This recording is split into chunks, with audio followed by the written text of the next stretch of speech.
जय हिंद, जय श्री राम। मेरा नाम पुलकित वर्मा है। अगर आप मेरे चैनल में पहली बार आए हैं तो इसको जरूर से सब्सक्राइब करना। I know war is not an option, but India के पास एक अकेला ऑप्शन वॉर ही है, क्योंकि पाकिस्तान एक कुत्ते की दुम है। उसको आप 1000 साल भी बर्फ में रखोगे ना सीधा करके, तो बर्फ पिघलने के बाद वो आपको मुड़ी हुई ही मिलेगी। ऐसी हुआ है। 10 मई को इंडिया और पाकिस्तान के बीच में सीज फायर का ऐलान कर देते हैं और डोनाल्ड ट्रंप बहुत उछलते हैं, पर उसके 2-3 घंटे बाद ही सीज फायर का उल्लंघन पाकिस्तान की तरफ से हो जाता है। 10 मई को ये कहानी चलती है और न्यूज चैनलों पे इतना कोई नहीं बताता कि सीज फायर का उल्लंघन पाकिस्तान ने किया है, ना जाने क्यों। अब बात करते हैं 11 मई की। 11 मई को पाकिस्तान सीज फायर का फिर से उल्लंघन करता है और हमारे डीजीएमओ और जो बाकी अधिकारी हैं बड़े आर्मी के, नेवी के, वो बैठ के प्रेस कॉन्फ्रेंस करते हैं और ऑपरेशन सिंदूर की डिटेल बताते हैं कि हमने यहाँ पे मारा, यहाँ पे मारा, पाकिस्तान में यहाँ पे मारा। आई एग्री कि उन्होंने बहुत जगह पाकिस्तान में घुस के मारा, पर हमारे डीजीएमओ सर ने एक बात लाइन में बोली थी, अगर इसके बाद पाकिस्तान कोई भी रिटेलिएशन करता है तो हम इसको एक्ट ऑफ वॉर की तरीके से देखेंगे। This time, if Pakistan dare take any action, and Pakistan knows it, what we are going to do. That's all. उस मीटिंग के तुरंत 2-3 घंटे बाद पाकिस्तान फिर से जैसलमेर में और उधमपुर में मिसाइल चला देता है राजस्थान के एरिया में और जम्मू कश्मीर के एरिया में। और हाल ही में कल 12 मई को प्रधानमंत्री मोदी जी ने आके एड्रेस किया है हमारी नेशन को रात के 8 बजे, और उन्होंने अपने भाषण में साफ साफ ये बोला था, अगर कोई पाकिस्तानी अब हरकत करेगा भारत को लेकर तो हम उसका रिटेलिएशन मुंह तोड़ देंगे। और आप देखिए 8 बजे मोदी जी भाषण देते हैं, 9:30 बजे तक जम्मू कश्मीर में फिर से सांबा के अंदर पाकिस्तान मिसाइल चला देता है, ड्रोन चला देता है। पाकिस्तान तो खुल के बोल रहा है कि हमें तो वॉर चाहिए, पर ये इंडियन मीडिया और इंडियन गवर्नमेंट पता नहीं क्यों अपने हाथ इतने आर्मी को रोक के रख रखा है।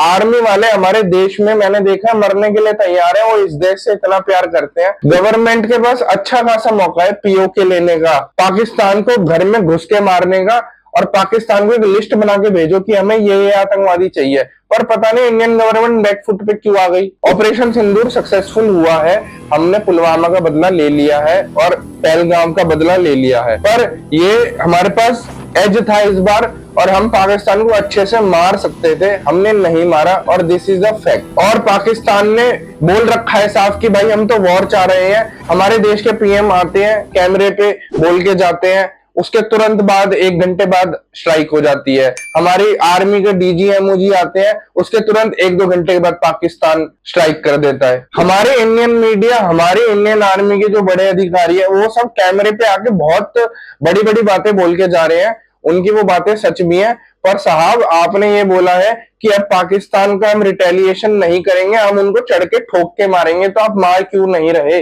कब तक भारत रिटेलिएशन करता रहेगा? रिटेलिएशन ही करते रहेंगे तो हम मरते रहेंगे, हमारे देश के वासी मरते रहेंगे, कुछ नहीं होने वाला।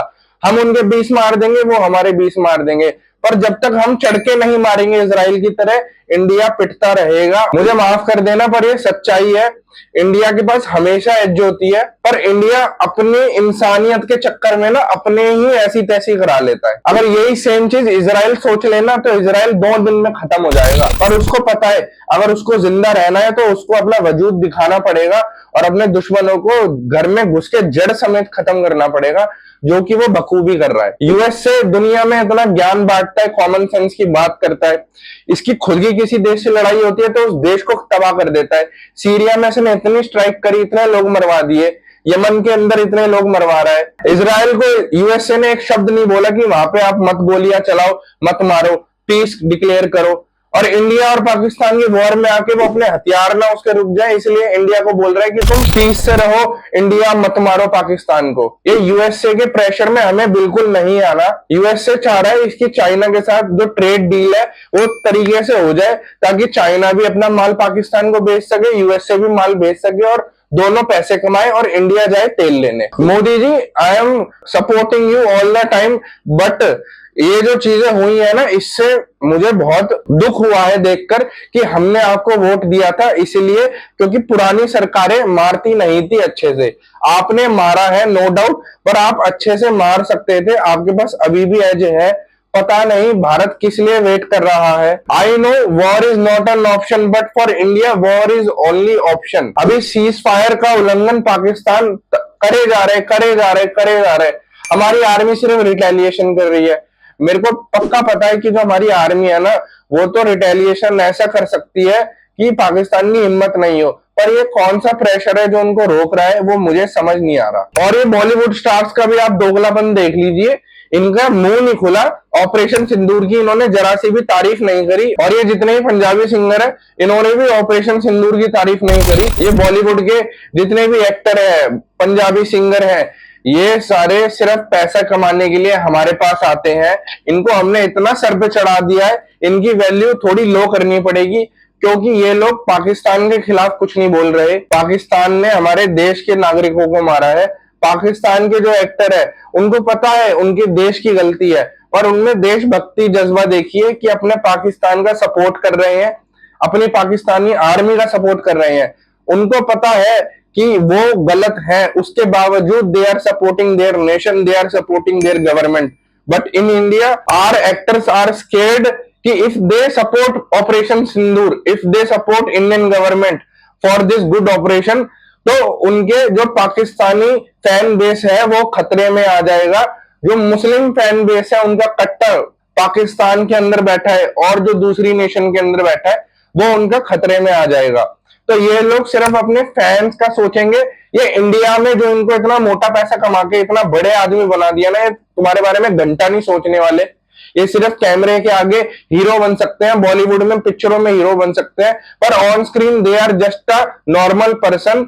वो सिर्फ अपने मतलब से, तुमसे मतलब से बात करेंगे। Boycott Indian Bollywood, boycott Punjabi singers. मैं खुद इनके इतने गाने सुनता हूँ। दिलजीत को तो मैं वैसे ही लाइक नहीं करता, क्योंकि पता नहीं क्या हुआ था, एक दो चीज हुई थी जो उन्होंने अच्छी नहीं बोली थी, मुझे अच्छी नहीं लगी, इसलिए मैंने फिर उनको जब से थोड़ा कम सुनना पसंद कर दिया। और बाकी जो सिंगर है वो तो कुछ बोलते है ही नहीं।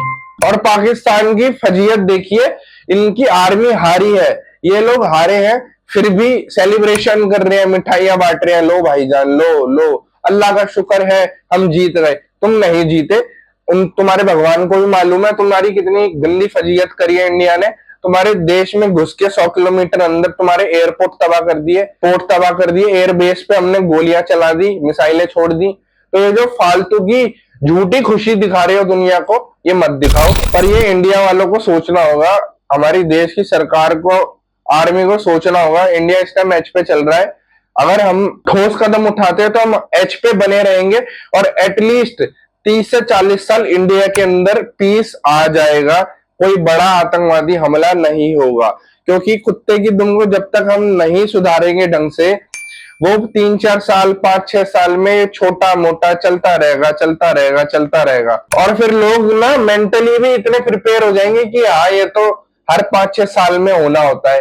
वो आ जाते हैं 25-30 को ले जाते हैं, और ये ना हमारी इंडियन में फिर साइकोलॉजी क्रिएट हो जाएगी। तुम्हारे दिमाग में तुम्हें ये लगेगा ये सब नॉर्मल है, पर मैं बता दूं ये सब नॉर्मल नहीं है भाई। इसको अभी नहीं रोका ना तो दोबारा खून खराबा होगा, और फिर इंसान को लगने लगेगा ये सब तो नॉर्मल है, पर ये नॉर्मल नहीं है। हमारे सिविलियंस की लाइफ की कीमत है, उनको किसी भी हाल में हमें बचाना है। तो ये वीडियो मेरी मोदी जी तक जरूर पहुंच जाए, भगवान करे।